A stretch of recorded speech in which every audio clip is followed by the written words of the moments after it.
Hola,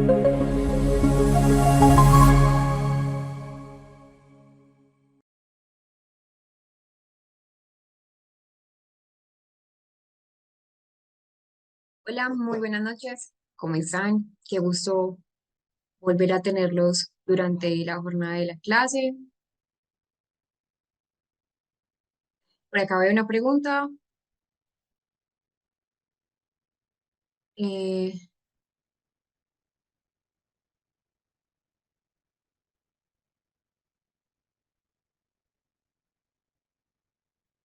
bueno, la parte de la prosopagnosia como tal, aunque pues no es un tema del autismo, lo voy a trabajar. Eh, pues te lo voy a responder, Keila. La verdad, la prosopagnosia es un tema sumamente interesante como tal. Esta ceguera facial, que es una ceguera, pues realmente es una condición a nivel neurológico, donde la persona entonces, pues esto es para las personas que de pronto no tenían el conocimiento de que son pues que es la ceguera facial o la prosopagnosia, que tiene que ver mucho con esas agnosias. En este caso, entonces es una dificultad que va a tener el paciente para qué, para reconocer el rostro de las personas, es decir, integrar el rostro de las personas, incluso pueden ser personas cercanas. ¿Y qué es lo que les va a dar de pronto como la capacidad de poder reconocer a alguien? Un lunar o, por ejemplo, si la persona usa lentes, eso es lo que le va a dar como la capacidad de reconocer, pero no hay una integración. Realmente no es un problema visual importante, sino una alteración en ese procesamiento cerebral, en la percepción de las caras. Entonces, hay dos formas principales, pues acá de pronto como para no alargar mucho, una prosopagnosia que es adquirida, que es después de un accidente cerebrovascular, después de un tumor, después de una persona que tiene un traumatismo craneoencefálico, en áreas específicas del lóbulo temporal, y es el giro fusiforme, donde entonces está, que de hecho también lo habíamos hablado, lo del giro fusiforme, por ejemplo, en el autismo, con la expresión facial, pues en la percepción de los rostros, la percepción de la cara, y la prosopagnosia del desarrollo, que es una prosopagnosia que es congénita, es decir, las personas nacen con ella o empiezan en ese proceso de neurodesarrollo a desarrollarla sin una causa que es aparente. Entonces, muchas veces se asocia con trastornos de neurodesarrollo, incluido en esta parte acá del autismo, ¿cierto? Muy diferente a la prosopagnosia adquirida. La pregunta entonces que nos hace por acá Keila es la siguiente. Si la persona con autismo, con esta condición, vive toda la vida con la prosopagnosia. Yo supongo que me estás preguntando por esa prosopagnosia que es, que es del desarrollo, ¿cierto? Porque la adquirida es post accidente cerebrovascular. Pero en general, eh, antes de responderte eso, es muy común en personas con autismo. Es decir, sí, todas las personas con autismo, entre comillas, tendrán esa dificultad para reconocer, para procesar rostros, pero es diferente como tal a la prosopagnosia adquirida, ¿cierto? Y obviamente, esta parte, esta percepción diferente de los rostros, de las caras coloridas, va a influir en esa manera en que interactúan a nivel social, porque si no reconocen a alguien, si yo, por ejemplo, no reconociera a alguien, pues me va a parecer desinteresado, poco empático, cuando en realidad es porque no han identificado como la persona. Y la pregunta que nos hace Kayla es la siguiente: si tiene tratamiento, si tiene solución, o si es a lo que pues acompaña a la persona durante todo su ciclo vital. Actualmente no hay una cura para la prosopagnosia, pero sí hay estrategias, es decir, si hay herramientas compensatorias que pueden ayudar. Primero, el entrenamiento a nivel cognitivo, es decir, empezar entonces a estimularlo a nivel de reconocimiento facial, también esa parte del uso de claves alternativas, lo que te dije al principio. Entonces, una persona usa lentes, como ellos no logran hacer una integración en la prosopagnosia en general. Entonces, si usa lentes, que reconozca los lentes y que ese sea de pronto como la clave alternativa, o la voz, o la forma del peinado, o la ropa que está utilizando, o el estilo de la ropa, la forma de caminar. Entonces es identificar a personas a través de esas claves alternativas y obviamente también una tecnología asistida, como muchas aplicaciones móviles también.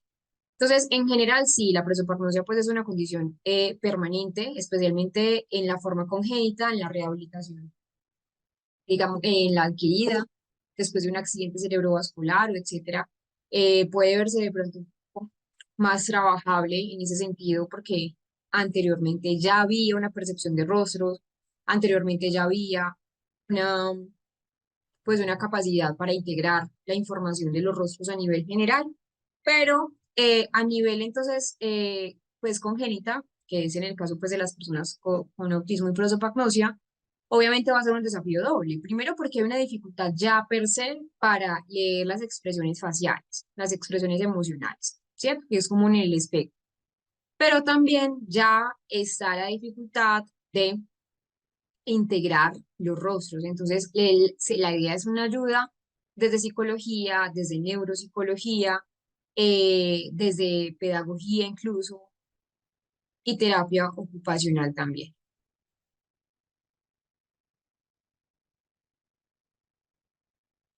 La verdad es que la prosopagnosia es sumamente interesante.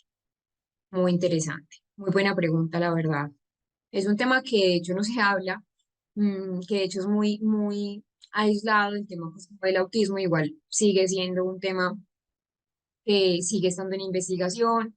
El porqué de la prosopagnosia congénita, se ha estudiado un poco más la prosopagnosia adquirida tras un accidente cerebrovascular, porque es un poco más común, entre comillas, aunque la prosopagnosia sigue siendo un tema raro, un tema atípico, digámoslo así.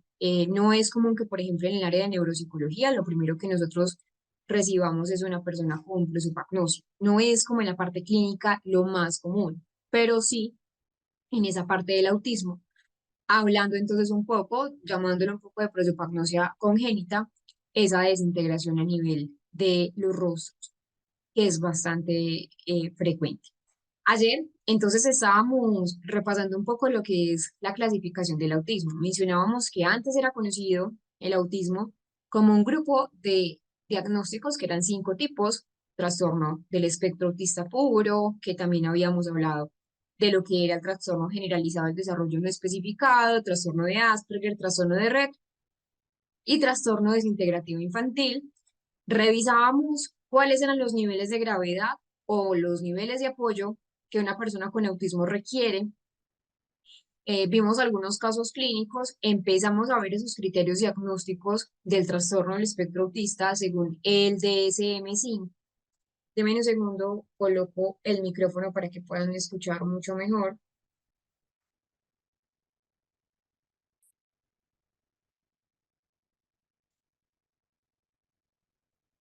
Bueno, lo que eran los criterios del DSM-5, que es importante, yo les mencionaba, es importante tener claro lo que es el DSM-5, pero también lo que es el CIE-11, donde también hay unas clasificaciones diferentes. De hecho, es un poquito más complejo, digámoslo así, manejar ese CIE-11 porque tiene más clasificaciones. Y empezamos a trabajar ese ámbito. Ya les voy a compartir la pantalla.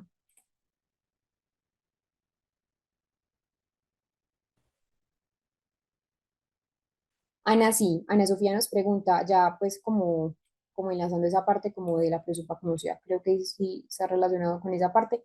Sí, si digamos que una persona tiene un reconocimiento facial y se centra, no sé, en las gafas y ya la persona, no sé, se hace la cirugía refractiva y deja de utilizar gafas, pues la idea es que reemplace como por otra característica, pero sí puede dejar de reconocerlas porque igual es una dificultad en esa integración como tal de los rostros, pero puede utilizar otra clave facial. ¿Cuál sería? El tono de la voz.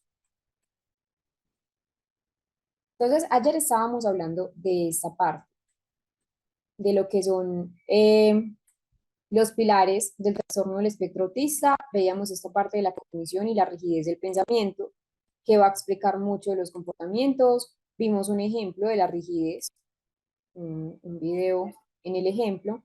Vimos esta parte de la teoría de la mente, importante la teoría de la mente.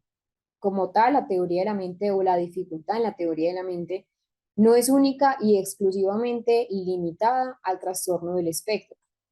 Hay otros diagnósticos donde la teoría de la mente también va a tener ciertas limitaciones. Entonces mencionábamos que es una habilidad que nosotros vamos desarrollando, que a los 4 o 5 años se empieza a despegar, se empieza a desarrollar y es cuando la persona entonces va teniendo mayores habilidades para utilizar, para interpretar, para predecir lo que otra persona va a hacer y también nuestro propio comportamiento. Entonces, Mencionábamos que había un déficit en esa anticipación que otros piensan, en qué acciones va a tener un otro, una reacción adecuada ante emociones ajenas.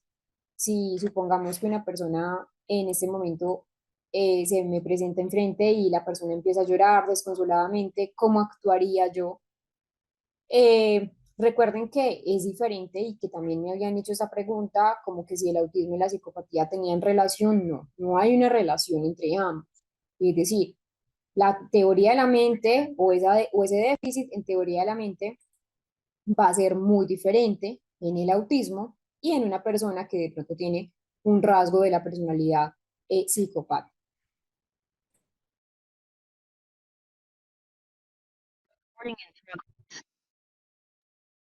Y también recordemos lo que es la teoría de la disfunción ejecutiva, que son esas capacidades cognitivas de alto funcionamiento, de alto nivel que nosotros vamos requiriendo para poder entonces tener una buena inhibición, un control inhibitorio, adecuada planificación, y cuando me refiero a planificaciones en el entorno a nivel cotidiano, en todo necesitamos planificar una adecuada toma de decisiones, la memoria de trabajo, que es la capacidad de tomar una información durante un breve periodo de tiempo, almacenarla, eso tiene que ver con la memoria a corto plazo y trabajar con ella, manipularla, la flexibilidad cognitiva, donde hay mayor dificultad, y la capacidad de resolución de problemas.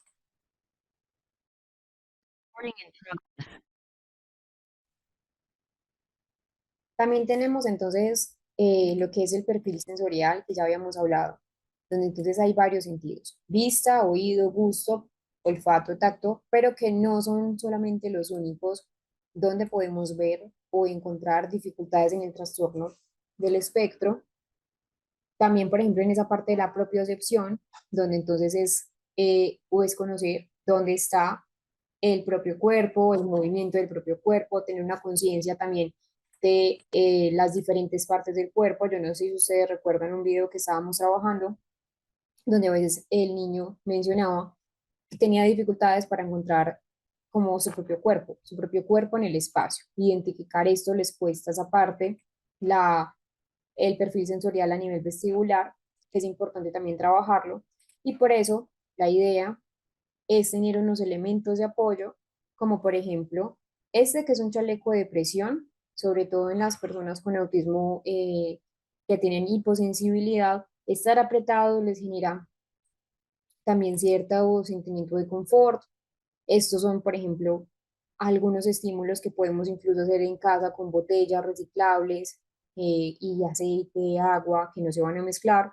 Y les podemos meter, por ejemplo, brillantina, bueno, otros decorativos, las pelotas, sobre todo para relajación, entre otros aspectos donde también podemos trabajar a nivel de esa parte sensorial. Yo quiero que en este video que vamos a ver a continuación le pongamos mucha atención, no tanto al video, sino a las instrucciones que nos da el video. Es decir, ponernos en los zapatos de una persona con autismo en un entorno ruidoso, en un entorno lleno de estímulos sensoriales. Es una simulación de cómo las personas con autismo pueden percibir en muchos casos, sobre todo si hay hipersensibilidad, ese entorno social.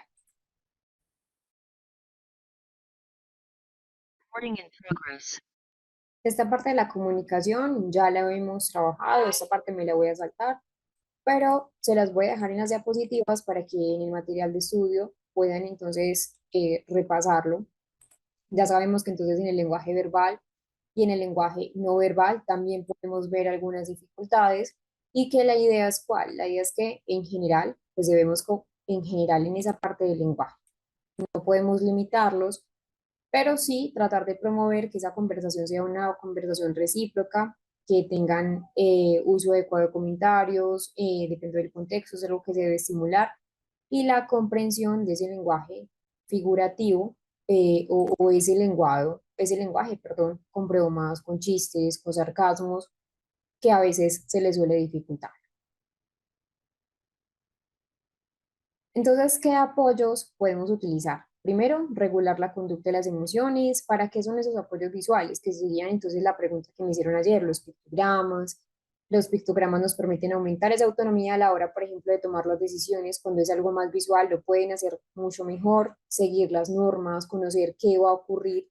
Entonces, ayer era una pregunta que me hacían, ¿cómo trabajo con un niño de 4 años o de 6 a 9 años que de un momento a otro en la rutina del colegio le cambien la rutina? ¿Qué hacer? Entonces, seguir las normas y también estructurar y anticipar le va a permitir esto mucho mejor los apoyos visuales, apoyar también la estructuración de la comprensión del lenguaje, así el niño sea un niño no verbal, sea un niño verbal, cuando tenemos pictogramas, va a permitir que la parte de las claves visuales puedan ser mucho mejores y comprender una instrucción larga. Entonces acá es donde están las claves visuales, que es el sistema SAC, el uso del sistema alternativo o aumentativo de la comunicación, y esas estrategias que fomentan la comunicación. No solamente está el programa, sino que hay un programa específico que es el programa PEX, que también vamos a conocer, pero en general esas claves visuales, los SAC, son más frecuentes en personas con autismo no verbal,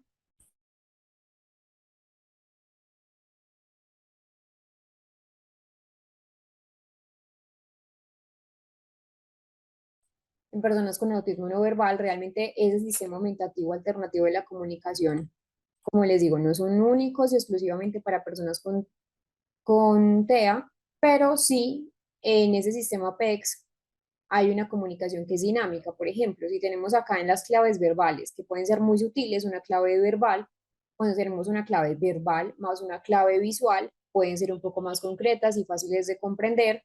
A veces las claves verbales que uno, o las instrucciones que le damos a los niños o a las personas con autismo le pueden parecer complicadas de comprender o largas. Cuando están visuales se ponen mucho más sencillas, más simples. A veces una clave verbal puede ser pasajera. Una clave verbal es decirle, mira, guarda los zapatos que están debajo de la cama y colócalos en el closet, en el lugar de los zapatos. Miren que es una instrucción larga. Para los adultos nos puede parecer de pronto una clave sencilla, ¿cierto? Porque de pronto vamos almacenando mucho más. Pero para los niños se les dificulta bastante, entonces pueden ser pasajeras, puede que les digamos una vez y ya se le olvidó. Entonces las claves visuales permiten que sean, pues que tengan una permanencia, y que las claves verbales son muy variadas. Todo el tiempo podemos decir, pues, instrucciones diferentes, y eso de pronto confundir un poco más a la persona. En cambio, las claves visuales son mucho más constantes. ¿Cómo son las claves visuales? Esos son algunos ejemplos de lo que podemos tener. Este, por ejemplo, que están viendo acá es el sistema PEX, esta parte de acá.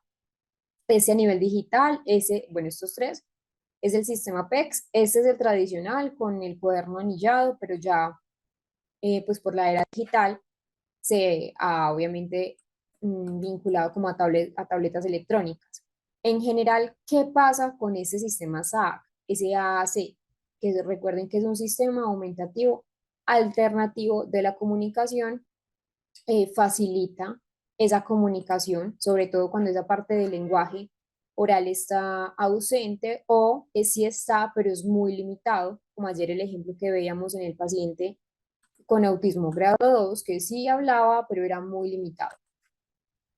Solamente se limitaba a responder sí, no, o algo muy, muy poco.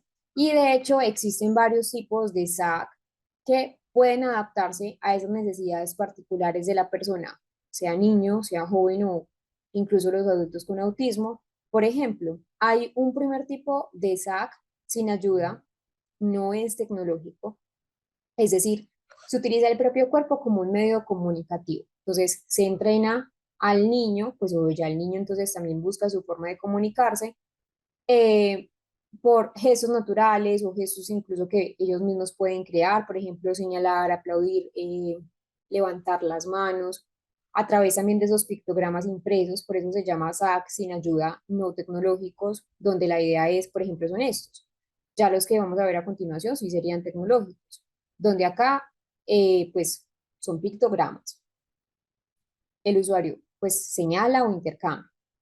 Y tenemos un SAC con ayuda, que sería estos de acá, principalmente estos tres que vemos en la parte del centro. Estos serían sin ayuda, porque miren que son visuales. Entonces, este, por ejemplo, para guardar la calma, entonces la herramienta del semáforo. Alto, piensa, actúa. Acá si estoy nervioso, entonces, ¿qué puedo hacer para relajarme?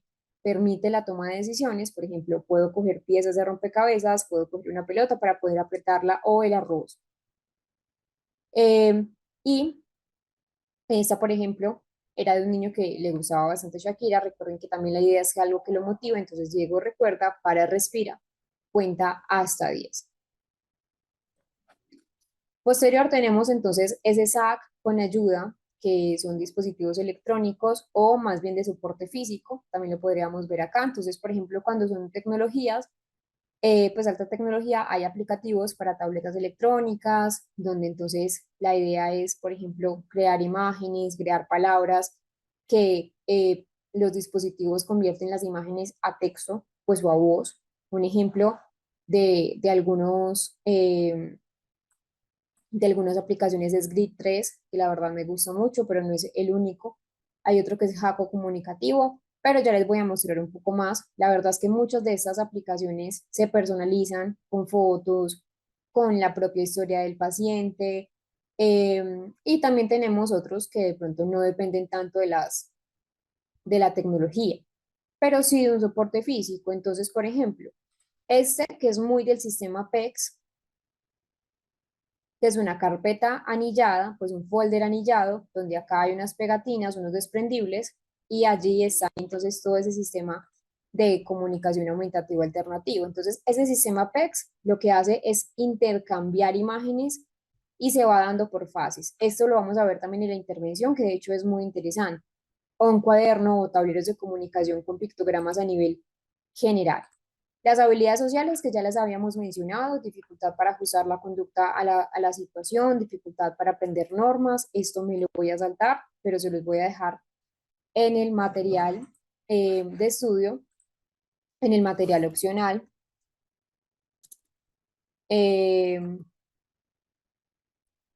para que lo puedan entonces tener y que lo puedan estudiar. Posterior tenemos esto, la regulación emocional. Entonces tenemos tres tipos, una regulación fisiológica y una regulación sensorial, que también mencionábamos que eso es un factor estresor para muchas personas con autismo. Entonces la idea es entrenar acá, también en esa regulación emocional como tal, y una regulación a nivel cognitivo, que sería ya las funciones cognitivas. Entonces, para poder regular esa parte emocional, o más bien, ¿qué es la regulación emocional? Es una capacidad que nosotros tenemos para que para ajustar nuestras emociones de forma que de pronto no interfieran de manera negativa o no transgredan de manera negativa ni mis relaciones sociales, ni mi conducta, ni mi pensamiento. Por ejemplo, si yo o si tengo una persona que tiene, y acá también está la parte fisiológica y sensorial. Entonces, supongamos que tengo una vasoconstricción y empiezo entonces a enojarme y empiezo a volverme roja y empiezo a sudar. ¿Cómo entonces tengo una regulación emocional, cierto?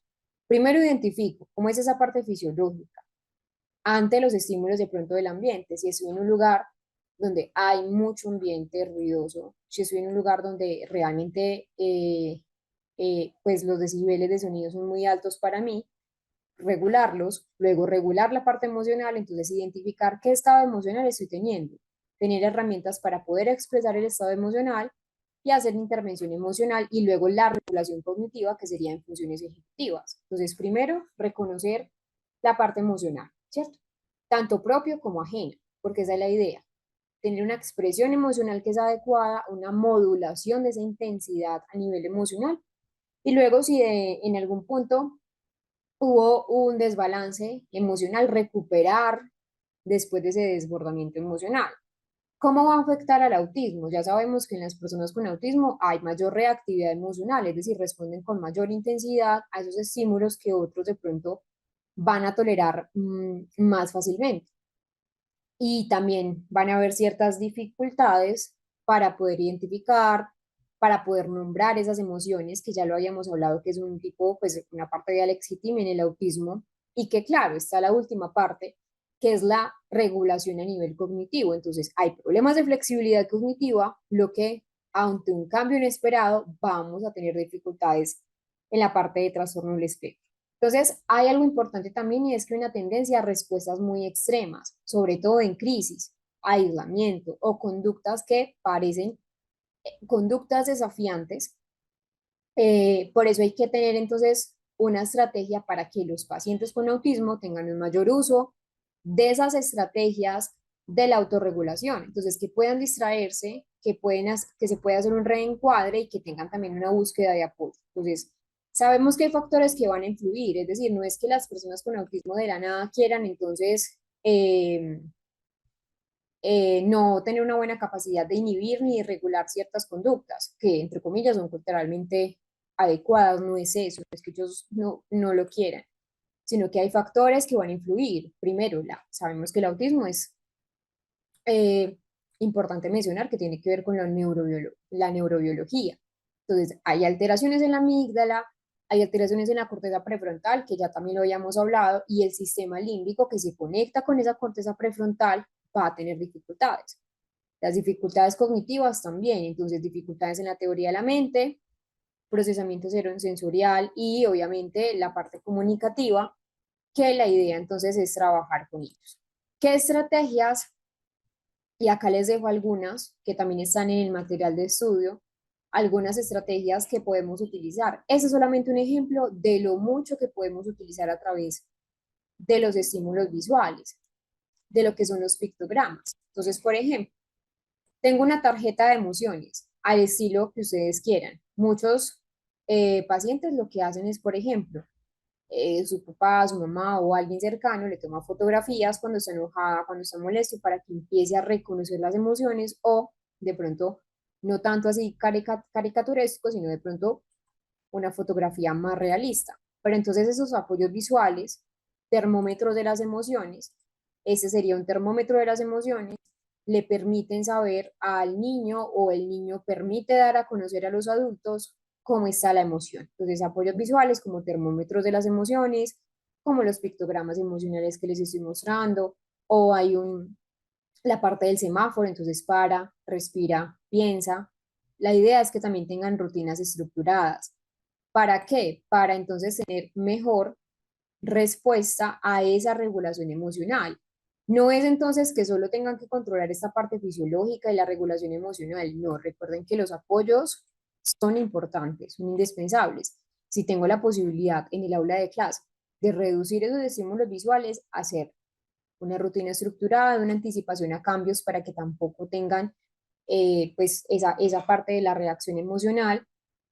Eh, y a nivel de la terapia, un entrenamiento en habilidades sociales y en habilidades emocionales, hay un programa que me encanta, que es la parte, pues un programa que es el Ruler, donde se trabaja esa parte, una técnica de terapia cognitivo-conductual, porque la idea, recuerden que también es una terapia cognitivo-conductual adaptado al TEA, ABA, por ejemplo, la parte del modelado, que es una técnica, y en general no se trata solo, y creo que eso también les he mencionado, pues que no se trata solo de, entre comillas, tú tienes que controlar las emociones, no, sino aprender a conocer las emociones, incluso como nosotros como adultos, aprender a conocer las emociones en los niños con autismo, empezar a vivir con las emociones y el entorno también debemos ser un entorno empático, un entorno predecible, un entorno que sea validante para que la persona con autismo, sea niño, sea joven, sea ya adulto, pues se sienta segura al expresar también lo que siente. Entonces, el trabajo en regulación emocional es un proceso a largo plazo, no es un proceso que se haga de la noche a la mañana, es un proceso que va siendo a nivel paulatino.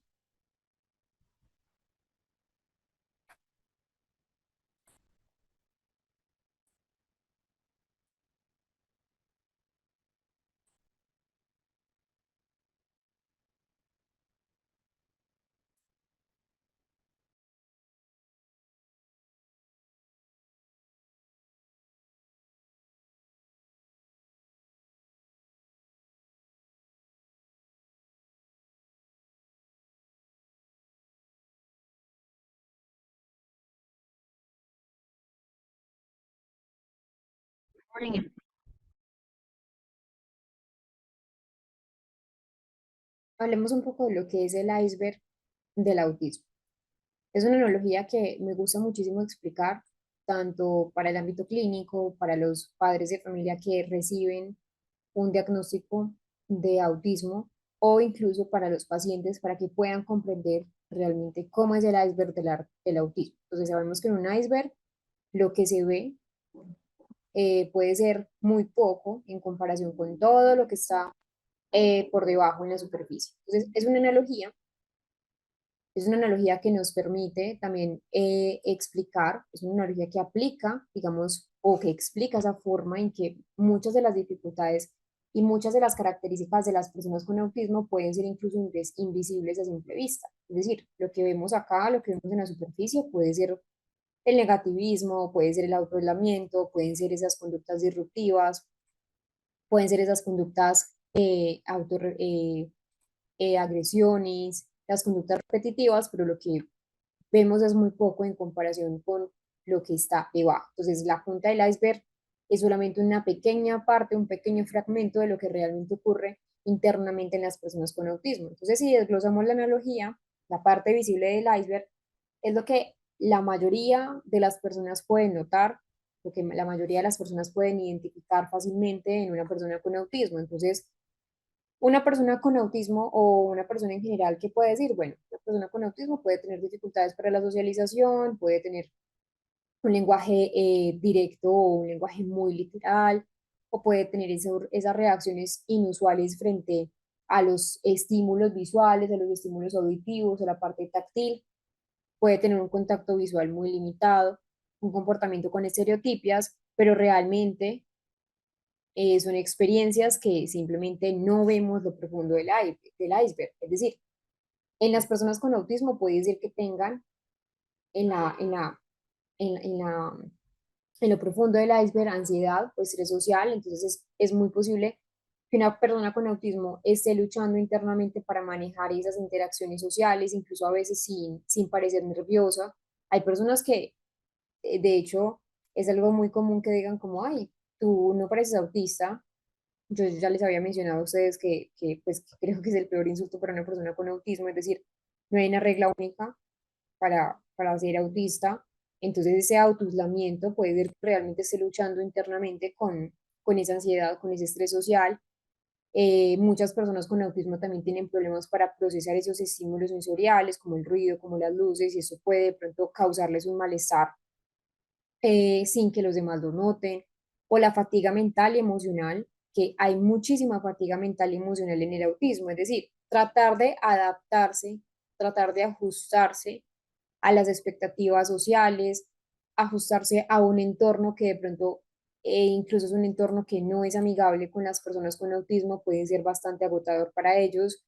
O también tenemos esas dificultades para entender esas señales sociales. Ellos intentan leer las señales sociales, pero para ellos es muy frustrante. Es decir, aunque no sea muy obvio, una persona con autismo puede estar luchando continuamente en esa parte social por, saben que tienen carencias en habilidades sociales, pero tienen dificultades en entenderlos. Es decir, una persona con autismo puede estar luchando por entender esas expresiones faciales en los demás, el lenguaje corporal, las normas sociales de pronto implícitas, y las personas con autismo también a menudo eh, eh, dependen de esas estructuras, dependen de una rutina para poderse sentir seguras y que cualquier cambio imprevisto ya sabemos que puede generar cierto nivel de estrés. Entonces a veces vemos solo lo negativo, pero no vemos que realmente a veces también esa rigidez se puede descomponer por esa incomodidad que hay al cambiar de rutina o problemas de la comunicación donde buscan realmente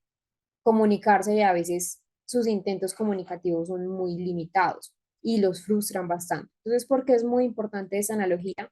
Ya para pasar a las características clínicas neuropsicológicas del autismo. Primero, porque la analogía del iceberg nos hace hincapié, nos subraya que el autismo no es solo lo que se ve externamente, y que es crucial también comprender qué hay detrás de esos comportamientos que nosotros vemos visibles. ¿Por qué un niño entonces está haciendo algo que aparentemente puede ser un berrinche, pero no es un berrinche. Yo les conté la historia de, pues de un paciente que lo llevaban en el supermercado y en el supermercado era un caos.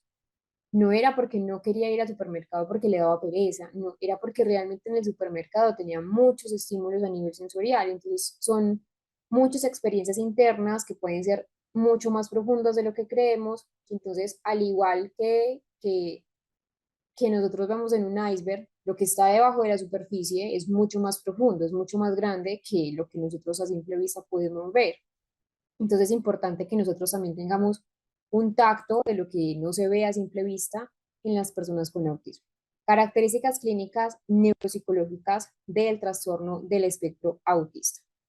Resulta que cuando hablamos de la neuropsicología del autismo, la idea no es solamente evaluar cómo es el coeficiente intelectual, que es importante, sino también evaluar cómo es la interacción social, cómo es el estilo comunicativo, si es no verbal o si es verbal, cómo son esas habilidades motoras, puede ser torpe, descoordinado, pero también hay personas con autismo con una alta capacidad a nivel motor, que es muy ágil, muy coordinado, cómo es el estilo sensorial, que es esa hiposensibilidad y esa hipersensibilidad, y el arousal, que es el nivel entonces de activación, donde puede ser bajo sin ningún tipo de respuesta hasta de pronto que el nivel de arousal sea muy extremo. Son los rasgos de funcionamiento. Miren que si lo analizamos, si nosotros analizamos esta imagen, vemos que hay un coeficiente intelectual que puede estar por debajo de 80 o por encima de 115. La media es 110, perdón, de 90 a 110 es la media poblacional, pues lo normal, entre comillas, hablándolo de términos estadísticos, y miren que puede ser una persona que esté por encima de 115. En general, la neuropsicología del autismo pues nos vamos a centrar como neuropsicólogos en qué, en comprender cómo son las funciones cognitivas en general, cómo son las características clínicas a nivel neuropsicológico. Entonces, cómo está el coeficiente intelectual, cómo está la atención, cómo está ese funcionamiento ejecutivo, cómo está la memoria, cómo están las habilidades visoespaciales. Pero entonces no es solo centrarnos en dar un diagnóstico de autismo, no, sino también cuáles son esas características funcionales en el autismo que se caracterizan en el trastorno del espectro, que hay una gran variabilidad. Es decir, así como hay niveles de autismo, también vemos una gran variabilidad en esas habilidades, en cómo son las conductas, por lo que la idea es que ese enfoque neuropsicológico sea adaptado también como a las características individuales de cada paciente. Cuando hacemos una buena evaluación de ese funcionamiento cognitivo, vamos a permitir una mejor intervención. Entonces, primero tenemos un procesamiento sensorial, que acá igual no lo coloco, está el coeficiente intelectual, empezamos con la atención y las funciones ejecutivas, pero que también me parece importante mencionarles que empezar a mirar cómo afecta esa capacidad de interactuar y procesar el entorno, lo que es la hiper o la hiposensibilidad. No todos los pacientes con autismo tienen hiper o hipo, hay personas que tienen un procesamiento típico, pero ahora sí empecemos por la parte de la atención.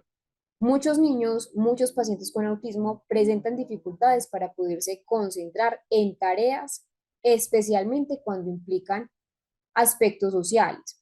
También en la atención hay una atención sobre selectiva, centrarse demasiado en ciertos detalles que para ellos son elementos de interés, que para ellos son novedosos, entonces empiezan entonces a tener dificultades allí, se van a centrar más en aquellos aspectos que le interesan. Obviamente la atención y la motivación van de la mano, y sobre todo en el entorno académico. Por eso no es extraño de pronto ver un niño eh, que en el colegio pues que tenga buena capacidad cognitiva, pero que de pronto por la motivación que afecta esa atención tenga pues de pronto no un coeficiente intelectual, sino un rendimiento cognitivo en el colegio, solamente por debajo. La memoria, entonces también vemos acá alteraciones en esa parte de la memoria, acá fallas en ese procesamiento mnésico, que es secundario también a otros procesos cognitivos, entonces suelen tener buena memoria a largo plazo, sobre todo en áreas que para ellos son de su interés, mientras que la memoria de trabajo va a estar un poco más afectada y que obviamente pues al tener Una afectación en la memoria de trabajo va a dificultar tareas que requieren planificación, seriación o una secuenciación, seriación. Volvámonos acá a las funciones ejecutivas. Flexibilidad cognitiva baja y dificultad en la organización y en la planificación. Entonces hay dificultades aquí, sobre todo con ese control de impulsos, especialmente en el autismo de nivel medio a alto, van a tener dificultades allí. Lenguaje y comunicación, entonces tenemos un perfil muy heterogéneo también, hay fallas en ese contenido, puede haber fallas en la forma y ese uso pragmático y la comprensión del lenguaje pragmático, donde entonces los perfiles del lenguaje sí que van a variar considerablemente. Pueden ir desde limitaciones en el lenguaje expresivo hasta niveles muy competentes, niveles muy altos de competencia en esa parte del lenguaje, pero con dificultades de pronto más en ese pragmatismo, en esa comprensión de la comunicación verbal. También tenemos entonces acá las habilidades visoespaciales, donde hay hiperatención a los detalles, una disminución en el procesamiento de la información, sobre todo cuando tiene que ver habilidades de la información social, alteraciones en la capacidad de procesar estímulos complejos en movimiento, dificultades en codificar propiedades faciales, que estábamos hablando ahora de esa parte, entre comillas, de una prosopagnosia, y de esa parte de la interacción a nivel social.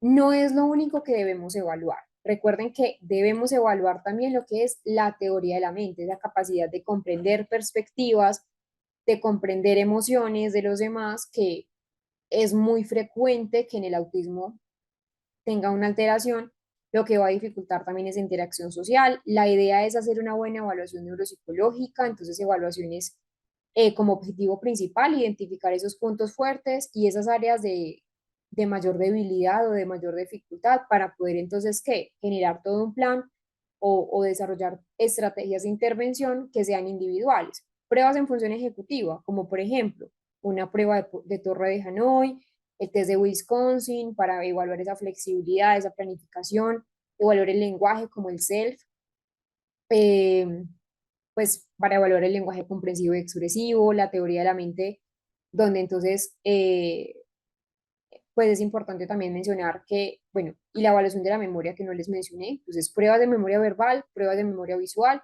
prueba de figura compleja de Rey, que son muy comunes en esta parte de la evaluación del autismo.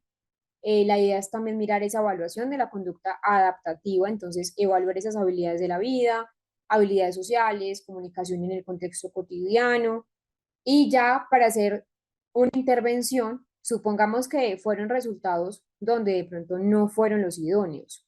¿Qué hacer? Ya entonces en esa intervención, buscar potenciar esas habilidades y mitigar las dificultades y los retos que tienen los pacientes con autismo en el entorno social. Recuerden que algo que yo les mencionaba mucho es que es el entorno quien pone los limitantes.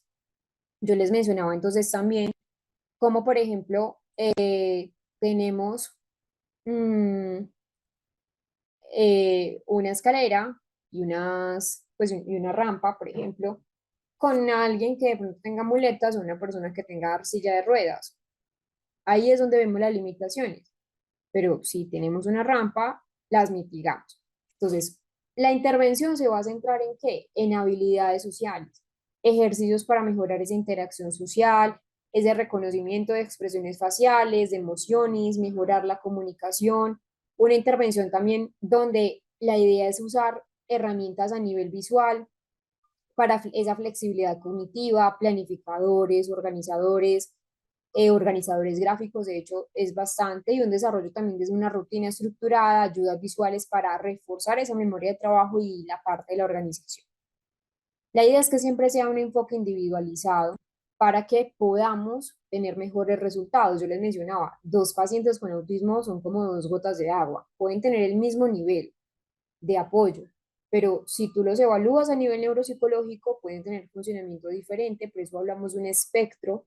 Hay pacientes de manual, es decir, que la lista de chequeo cumple con la lista perfecta, pero por eso en ese año 2013 se amplía los criterios diagnósticos, se amplía también el nombre, ya no tan limitante como un autismo puro o un síndrome de Asperger, no, ya se amplía afortunadamente para que muchas más personas que de pronto no cabían dentro del trastorno del espectro antes puedan entrar, porque como les digo, es un espectro, hay mucha variabilidad. La idea es tener una mirada muy amplia para un adecuado diagnóstico clínico.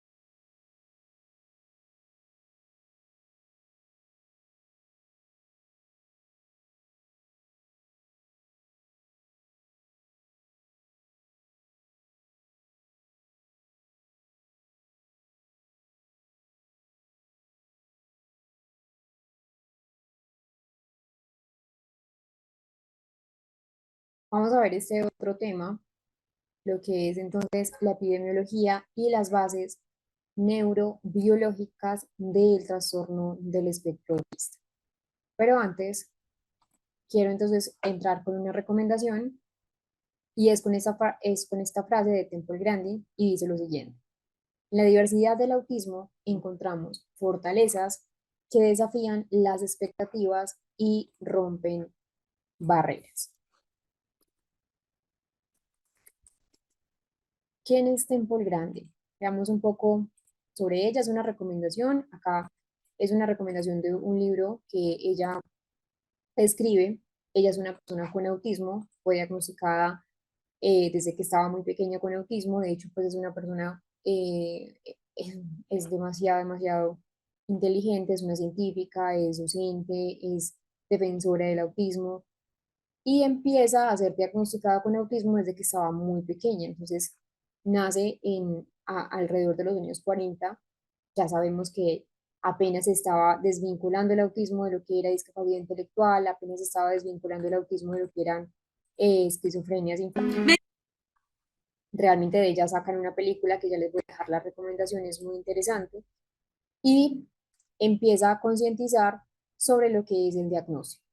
A pesar de que tuvo muchos desafíos, porque muchísimos desafíos tuvo, logra superar muchas barreras, incluso barreras sociales, incluso barreras familiares. Su mamá al principio de pronto era muy reticente con la parte del diagnóstico y empieza también entonces a generar libros, diseñó de hecho pues como todo un protocolo de bienestar animal, donde entonces empezó a hacer como instalaciones de ganadería en Estados Unidos, utilizando pues como un nuevo sistema de manejo. Realmente pues es una biografía muy interesante de entender.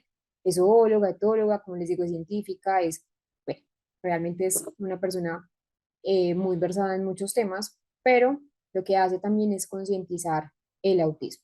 Esta es la persona entonces de esta frase que les acabo de leer. De ella también hay una película en YouTube que se la recomiendo muchísimo. Vamos a ver un pequeño apartado.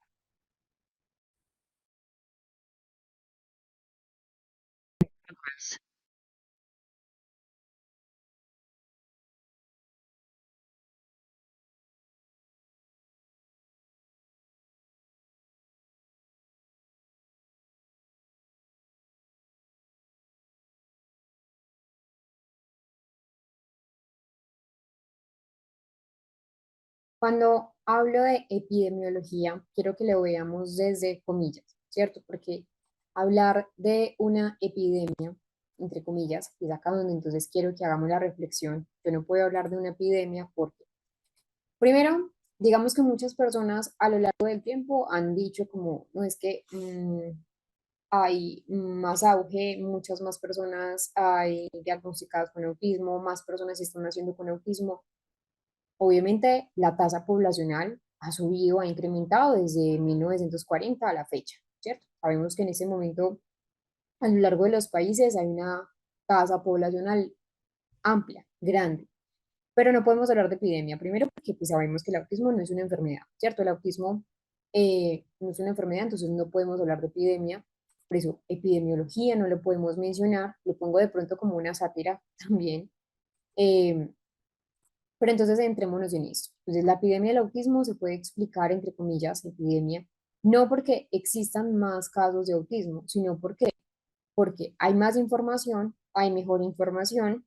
Como les dije, en las últimas décadas sí ha habido un aumento significativo en, en los diagnósticos de trastorno del espectro autista, pero digamos que el término epidemia no es preciso, porque no es una enfermedad contagiosa, no es de rápido crecimiento, lo cual entonces es importante tener en cuenta que primero hay un aumento de diagnósticos. ¿Por qué? Porque se atribuye a primero que hay mejoras en el diagnóstico, es decir, hay mayores herramientas, hay criterios mucho más ampliados para poder diagnosticar el autismo, criterios que a lo largo del tiempo se han modificado, han mejorado considerablemente.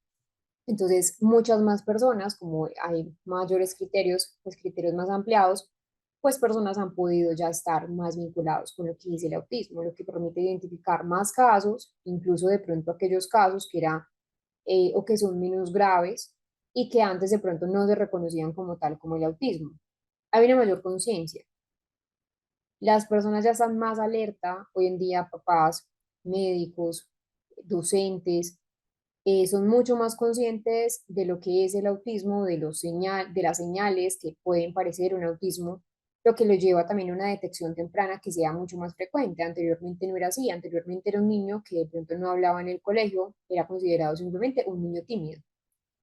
Ahora no, ahora empiezan entonces a tener mejor información, entonces ya sabemos que, bueno, sí, obviamente existen personas que son más tímidas que otras, pero que ya ese rechazo en la interacción social o esas dificultades en la interacción social de pronto no van por la timidez. Y que como el concepto de autismo como tal, de trastorno del espectro autista, es decir, la ampliación del espectro, abarca ya una gran variabilidad de manifestaciones, variedad de manifestaciones, desde casos muy severos, que ya sería un nivel 3 hasta casos de pronto muy leves. De hecho, pues es muy común que más personas entren en el espectro diagnóstico. Hay algo acá y es que también se empieza a detectar antes de los 3 años, que era una pregunta que me hacían el primer día de clase. Bueno, ¿cuándo se puede diagnosticar el autismo? Un autismo ya se puede estar diagnosticando 2, 3 años y que se buscan activamente más casos, hay muchos más instrumentos para la detección y un adecuado diagnóstico del autismo y que también hay una reducción de un estigma. Anteriormente, una persona que tuviese autismo o una persona que tuviese cualquier trastorno en el neurodesarrollo, TDAH, cualquiera que sea, era, entre comillas, segregada, sancionada, y ahora hay mucha más información, hay menos estigmas, siguen habiendo, es decir, no, los estigmas desafortunadamente no han desaparecido, eso es algo que pues se continúa pues como en la lucha de esto, pero que ahora se conoce más sobre el autismo, hay más personas diagnosticadas con autismo, lo que contribuye pues como a un aumento de casos registrados. No obstante, pues ese incremento de diagnóstico no significa que existan más personas naciendo con autismo. Como les menciono, obviamente la tasa poblacional aumentó considerablemente. Entonces aumenta la cantidad de personas, pero no es que eh, en este momento existan como más cosas que permitan que los niños tengan más autismo, no, mejora esa capacidad de reconocerlo, un diagnóstico mucho más mejorado, esas investigaciones continúan obviamente explorando ya lo que son esos factores genéticos que vamos a conocer, esos factores ambientales que también habíamos hablado, por ejemplo, de los neurotóxicos, zinc, plomo, arsénico, estaño, que van a influir también en la prevalencia. Entonces, no hay evidencia clara que exista, entre comillas, una epidemia, eso es importante hablarlo, porque no podemos utilizar el sentido clásico del término. Voy a abrir el chat para que entonces podamos resolver algunas inquietudes que ustedes tengan.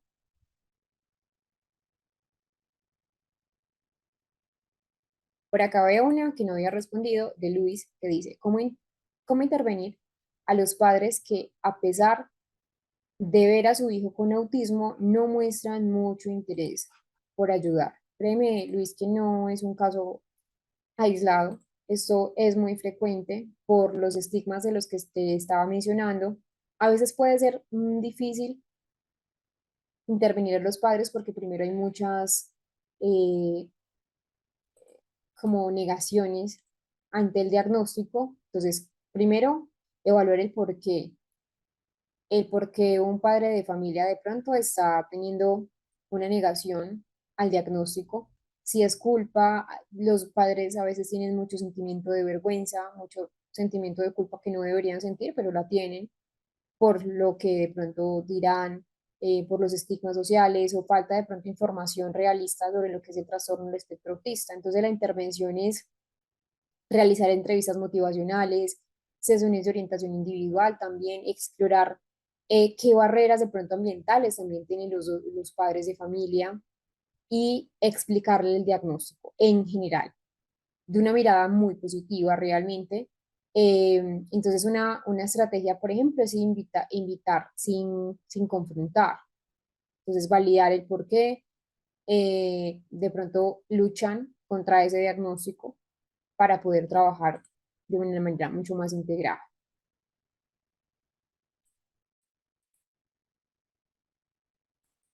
Bueno, el autismo tardío, pues cuando es un diagnóstico de autismo tardío, incluso acá vamos a ver un caso de una señora que tenía 70 años y que fue diagnosticado con un autismo.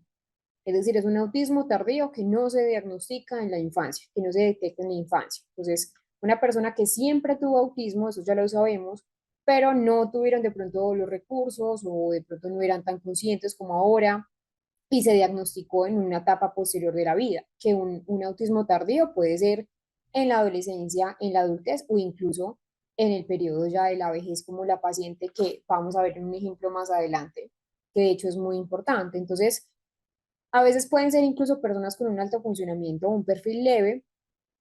Las mujeres también pasan por esa parte del camuflaje social. Entonces, un adulto de 30 años que recibe un diagnóstico de autismo porque tiene dificultades persistentes en las relaciones, hay rigidez, hay sobrecarga sensorial, es un diagnóstico tardío.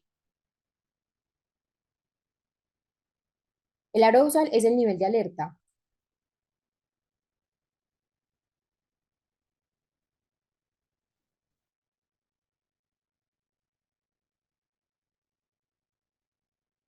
Por ejemplo, para evaluar el CI de una persona sin lenguaje, tenemos la Wechsler no verbal, que va hasta los 21 años.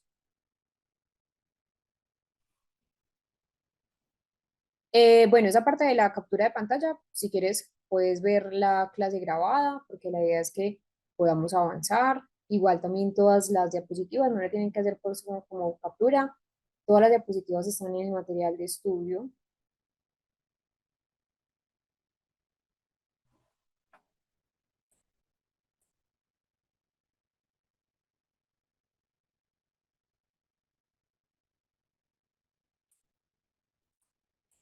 ¿A qué se refiere cuando hablamos del autismo solamente en la niñez? Bueno, si me podrías ampliar un poquito más la pregunta, eh, sería maravilloso, pero realmente es un malentendido común. No hay autismo solo en la niñez. El autismo es una condición neurofuncional, neurobiológica, que va a acompañar a la persona durante toda su vida. El autismo no desaparece al crecer, entonces esa pregunta de, pues es muy común a veces que dicen, ah, no, es que fue autista solamente en la niñez, no, esto no es así. No hay un autismo solo y exclusivo en la niñez, es una neurovariabilidad que acompaña a la persona desde que está pequeña, desde que está adolescente, desde que está preadolescente, adolescente, adulta en general. Entonces, existe el autismo como tal durante toda la vida. El autismo no desaparece al crecer, está presente desde la infancia, acompaña a la persona durante toda su vida, obviamente va mejorando con ciertas intervenciones, pero porque de pronto puede ser que algunas personas dicen como no, es solamente en la niñez. Primero porque de pronto mejoran los síntomas, ¿cierto? Con intervenciones tempranas, muchos niños con autismo que quizás estaban en un nivel de apoyo bajo pueden de pronto aprender habilidades sociales, mejoran esa parte de la comunicación y el manejo emocional, y algunos, entre comillas, llegan como a tener un camuflaje de sus dificultades y que aparentan ser neurotípicos, ¿cierto? Pero no hay como tal un diagnóstico que se quite solo en la infancia.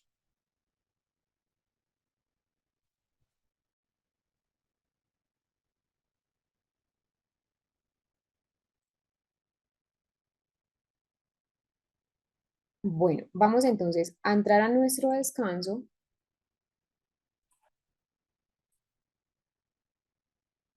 Acá les dejo la comunicación de Paula Contreras para que tengan entonces el acceso a todo el material y las diapositivas y la importancia de la certificación. Vamos a ir entonces un momento a descanso y regresamos con la otra parte de la clase.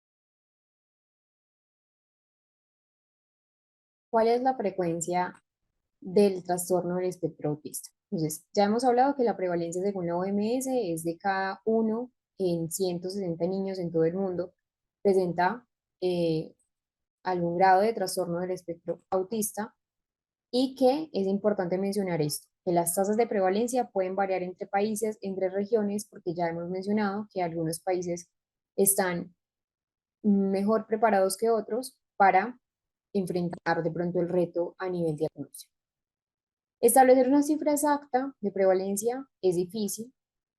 Primero, ¿por qué? Por la gravedad. Es decir, la gravedad del autismo va a variar enormemente, no solo entre diferentes personas, sino también en la misma persona a lo largo del tiempo, que ya hemos hablado que si una persona tiene autismo grado 2, con una adecuada intervención puede pasar un grado 1 y que algunos síntomas pueden ser mucho más marcados e intensos a cierta edad, pero que también van a fluctuar posteriormente en cuanto a naturaleza, en cuanto a gravedad, lo que genera obviamente que los perfiles clínicos sean muy diversos en momentos diferentes como tal.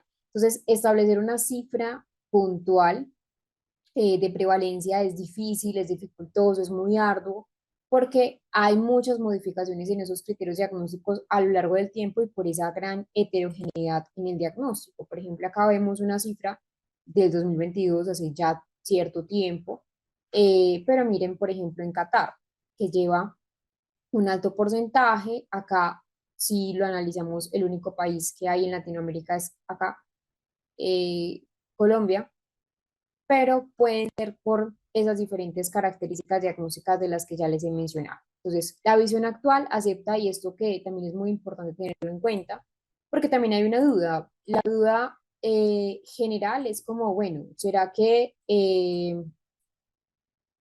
las mujeres quizás no tienen autismo o es mucho más prevalente en hombres que en mujeres? Pero no, en general la visión actual acepta que sí hay un sesgo que es significativo en esa parte de la brecha de género en el diagnóstico. Actualmente se conoce que los varones superan en número a las mujeres en torno a 3 a 4, pero, pero hay que tener en cuenta que la visión actual tiene un sesgo.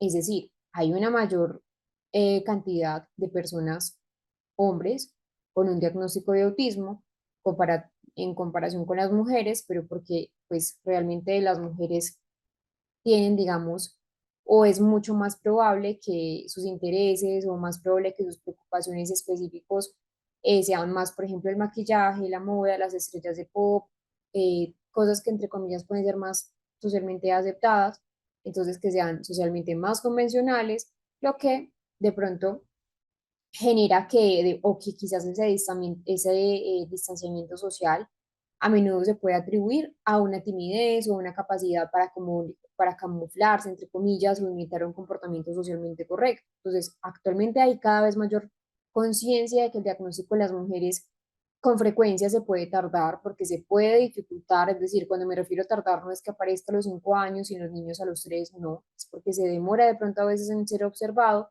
y que los sistemas también de diagnósticos actuales pueden fallar en esa identificación de las dificultades de pronto más útiles con las mujeres. Y acá tenemos esta reflexión que nos dice lo siguiente: el autismo en las mujeres ha sido subestimado. con un diagnóstico tardío debido a descripciones centradas en hombres y realmente si nos ponemos a analizar, sí. Las descripciones que tenemos actualmente están más centradas en el sexo masculino que en el femenino. Y acá dice lo siguiente, las mujeres autistas tienden a camuflar sus síntomas, lo que dificulta su identificación. Esto genera una doble vulnerabilidad exacerbada por el machismo y la falta de servicios adecuados. Es crucial visibilizar sus necesidades y sus derechos. Se necesita más preparación y más conciencia sobre el autismo en las mujeres.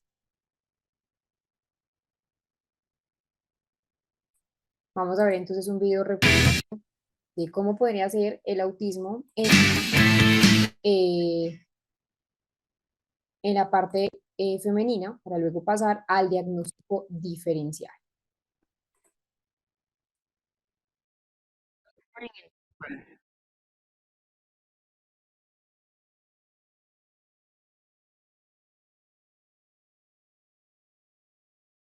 Entonces, el autismo en las niñas puede presentarse de una manera muy diferente en comparación con lo que pasa con los varones, lo que a veces lleva entonces a que no sea diagnosticado de una manera temprana o que incluso se subestimen ciertos síntomas y algunas características típicas del autismo en las niñas. ¿Cuáles pueden ser? Primero, que de pronto esas habilidades sociales son un poco más desarrolladas que en la de los varones, entonces las niñas con autismo pueden mostrar mejores habilidades para imitar, ahí es donde está lo que les mencioné, el enmascaramiento, para imitar esos comportamientos sociales, para aprender a enmascarar, a camuflar sus dificultades de pronto a nivel de la interacción social, lo que hace que también, eh, pues, el desafío de hacer un buen diagnóstico se pueda presentar ahí. Porque parece ser que los desafíos sociales pueden parecer desapercibidos, pueden pasar desapercibidos. O, por ejemplo, mientras que los niños con autismo pueden tener unos intereses más intensos en temas de pronto menos convencionales, como trenes, números, datos históricos, dinosaurios, estrellas en general o aviones de pronto, y que pues obviamente tampoco es único y exclusivo en los niños, puede que las niñas a menudo tengan un, un interés de pronto que gire en torno como a temas que entre comillas son socialmente más aceptados, es decir, ahí volvemos a entrar como a los roles de género, que la idea no es esa. La idea no es entrar a los roles de género, pero que si, por ejemplo, una niña tiene un interés en animales, tiene un interés en relaciones sociales, dificulta obviamente la identificación del diagnóstico, aunque es un interés restringido y limitado. Y que esas dificultades de pronto sociales son más sutiles. Las niñas pueden esforzarse más como por integrarse a esos grupos sociales y a veces sí suelen tener ciertos desafíos para mantener amistades como a largo plazo, entonces pueden hacer amigos, pero ya mantenerlos a largo plazo se les puede dificultar, puede ser un lío para ellas, porque a veces esos problemas en la comunicación, en la comprensión también de lo que son las dinámicas sociales les puede causar dificultad. Entonces son dificultades que igual están, son dificultades más a nivel interno que externo, por decirlo de alguna manera, y que a veces puede también expresarse con ansiedad, con retraimiento en lugar de pronto de comportamientos más disruptivos. Y que, como ya lo que les estoy mencionando, de la parte de la ansiedad, en las mujeres o las niñas con autismo tienen un riesgo mayor de concomitar con ansiedad, con depresión, con otros trastornos a nivel emocional, en parte, ¿por qué? En parte también debido pues a esa misma presión por ajustarse socialmente o camuflar de pronto esas mismas dificultades. Y que hay conductas que igual son repetitivas, que son estereotipias, pero que son conductas menos visibles. Es decir, las niñas con autismo también presentan conductas estereotípicas, perdón. Hace parte de los criterios diagnósticos, pero pueden ser menos obvias que los niños, lo que hace de pronto que sea también menos notadas, menos notorias, y de pronto los papás o los padres de familia lo pasen desapercibido. Entonces, a menudo el autismo en las niñas es difícil de detectar. No es que no exista autismo en las niñas, o no es que de pronto los niños nacen con mayor autismo que las niñas, no, solamente que muchas niñas, muchas mujeres con autismo son diagnosticadas más tarde que los niños, porque o de pronto también tienen como un diagnóstico erróneo. A veces pueden no ser diagnosticadas bien y puede pasar de pronto desapercibido y parecer como si fuera una especie de diagnóstico de TDAH, pero realmente es un autismo en las niñas. Entonces es importante entender mmm, cómo trabajar un buen diagnóstico. Hay mucho camuflaje social, que eso es lo que yo les estaba mencionando hace un rato, es decir, en las niñas, muchas mujeres en general con autismo desarrollan cierta habilidad para camuflar, para enmascarar sus dificultades sociales, entonces observan, copian y pegan esos comportamientos de las demás niñas para poder encajar. Entonces es una habilidad que puede hacer que el autismo en las mujeres, digamos que parezca socialmente competente, pero igual sienten mucha ansiedad, mucha confusión interna, entonces este camuflaje, digamos que es un arma de doble filo. ¿Por qué? Porque sí, tiene un buen nivel a nivel de la interacción social, pero también puede pasar que requieran de pronto de más esfuerzo para mantener esas apariencias sociales y eso los lleva a un agotamiento también emocional y que hay problemas también de salud mental concomitantes. Como les mencionaba, no es raro que, por ejemplo, una mujer con autismo desarrolle trastornos de ansiedad, trastornos de la conducta alimentaria, que la lleve a la depresión, porque hay dificultades que experimentan al manejar de pronto esas expectativas sociales y las demandas emocionales. Entonces las mujeres con autismo no reciben un diagnóstico adecuado en la juventud y en su lugar pueden recibir un trastorno más de tipo emocional que también puede ser concomitante o un TDAH, pero no es la raíz de sus desafíos. Entonces lleva un diagnóstico tardío, un diagnóstico incorrecto.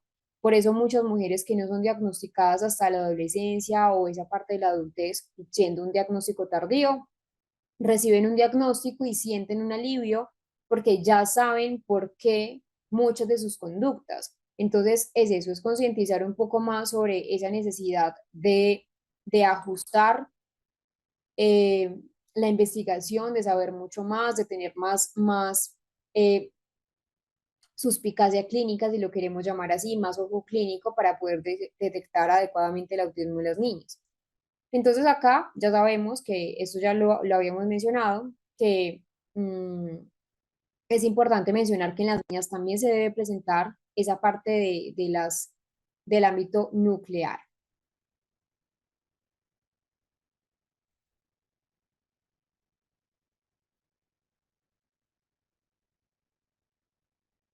Vamos a ver el diagnóstico diferencial en el trastorno del espectro autista.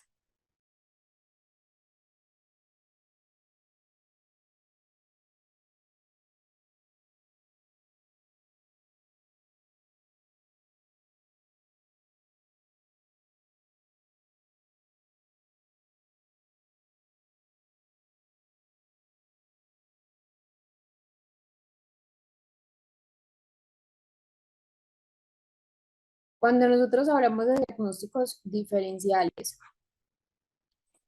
son diagnósticos que pueden ser muy parecidos, es decir, que pueden compartir algunos síntomas que podemos observar en el trastorno del espectro, pero que las causas, el curso, los tratamientos van a ser diferentes, la etiología va a ser diferente, entonces lo idóneo es hacer un buen diagnóstico diferencial para poder entonces saber qué hace parte del autismo, qué no hace parte del autismo. Entonces vamos a ver esos principales diagnósticos que parecen concomitar o parecen ser muy similares, pero que realmente no lo es.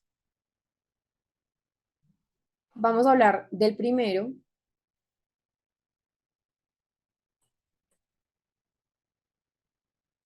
que es este, que es una deprivación psicosocial.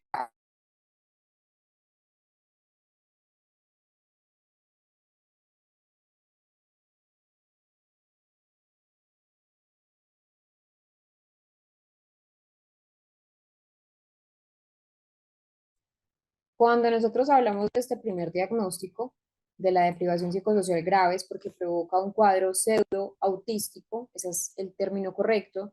Entonces, es una situación en general, o la deprivación psicosocial es cuando el niño está expuesto a un entorno eh, con una estimulación social, con una estimulación emocional muy precaria, muy limitada.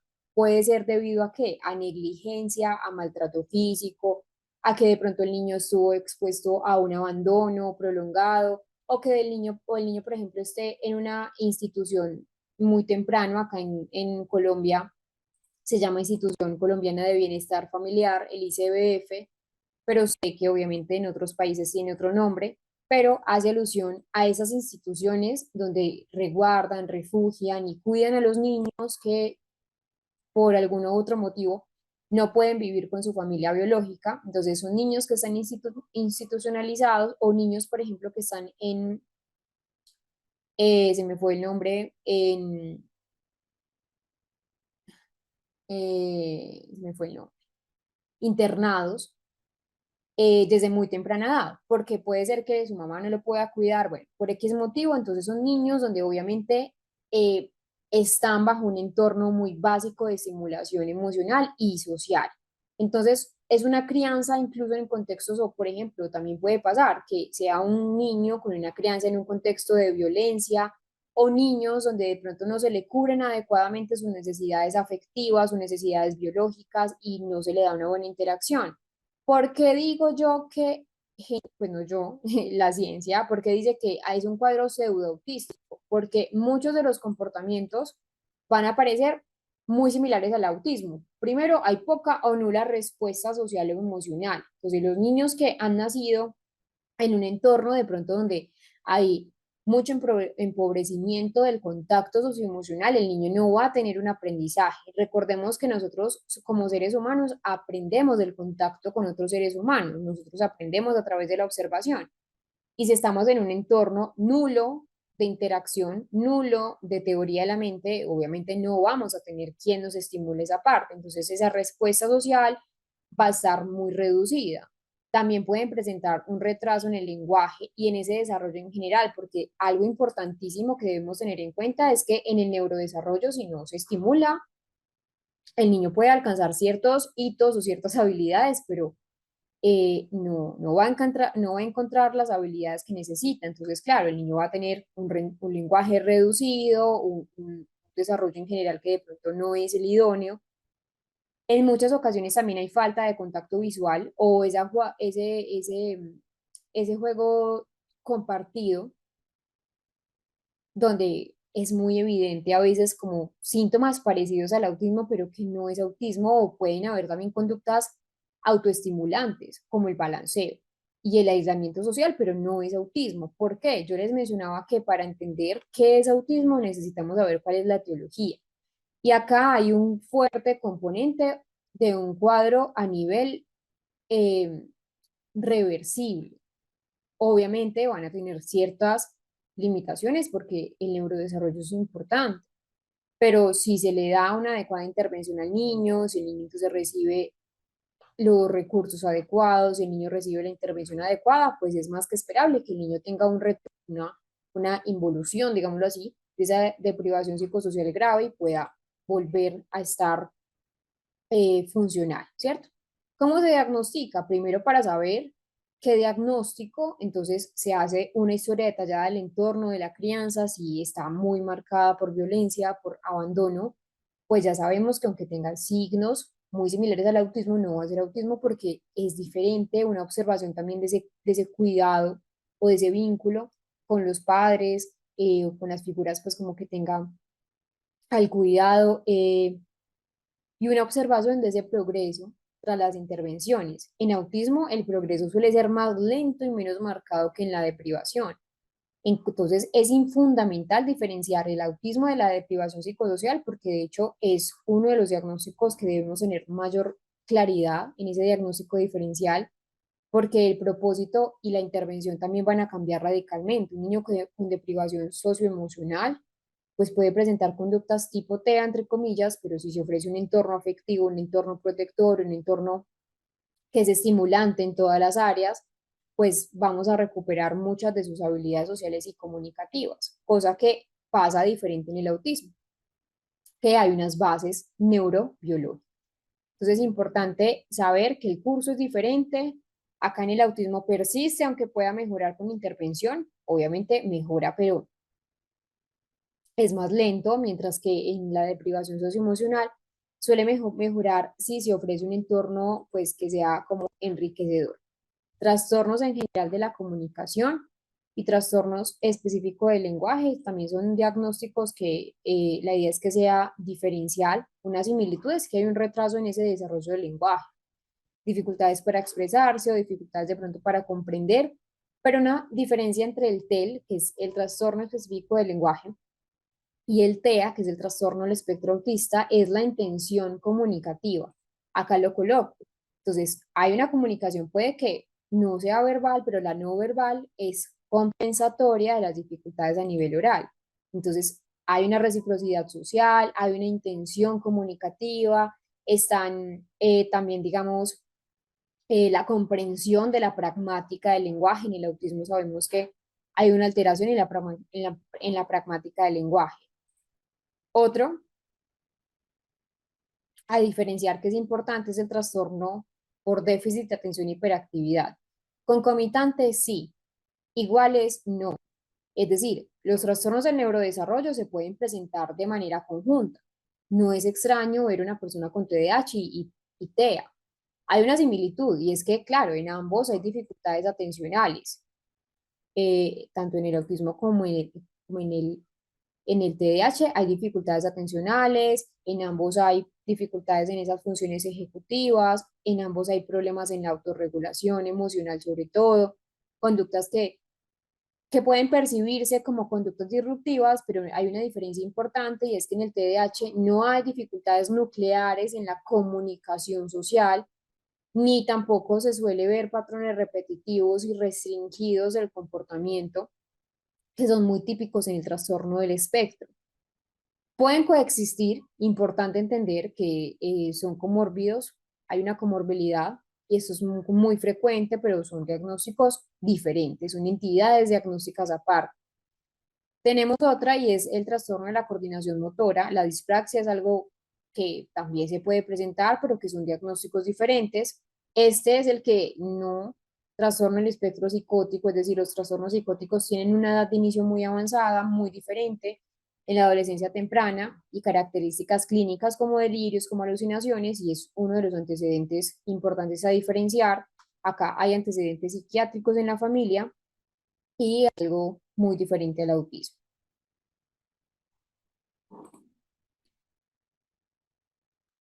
Bueno, vamos a entonces les voy a compartir las clases que nosotros llevamos hasta, hasta la fecha.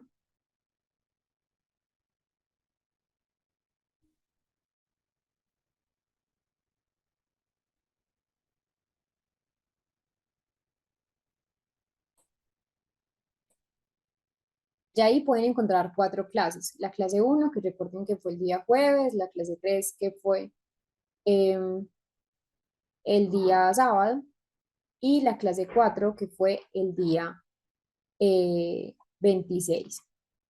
Entonces les voy a compartir la clase número 4 que ya les he venido compartiendo las otras.